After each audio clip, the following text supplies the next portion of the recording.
Welcome to CBR news.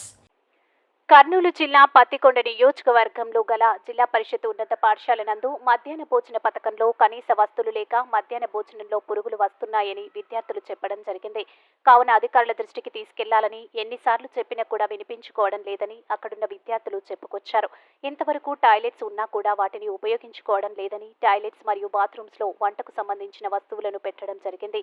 ఈ విషయం ఉపాధ్యాయులకు చెప్పినా కూడా విననట్టు ఉంటున్నారు. కావున ఈ విషయాన్ని వెంటనే గమనించి పై అధికారులకు తెలియజేయాలని విద్యార్థులను కోరడం జరిగింది. మధ్యాహ్న భోజనం సరిగ్గా లేదని, మిగిలిపోయిన భోజనం అలాగే ఉంది అని, భోజనం సరిగ్గా లేకపోవడం వలన అలాగే మిగిలిపోయిందని, గుడ్లు అయితే ఉడకనట్టుగా జరిగిందని, వాటర్ దగ్గర కనీసం వస్తువులు లేక భోజనం అలాగే ఉండిపోయిందని అక్కడున్న విద్యార్థులు చెప్పుకొచ్చారు. కావున ఈ విషయాన్ని గమనించి జిల్లా విద్యాధికారి DEOకి తెలియజేయాలని విద్యార్థులు కోరడం జరిగింది.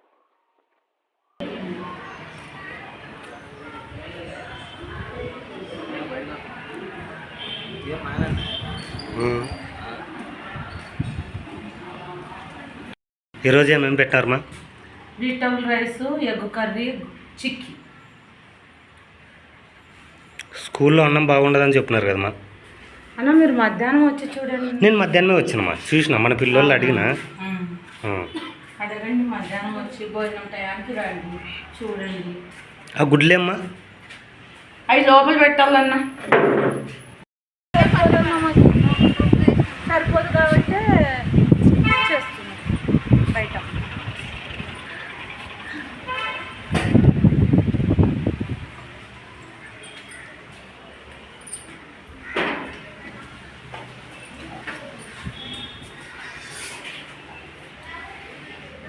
ఇవన్నీ కడగండి, కడిగి ఒకటే తురంగంతా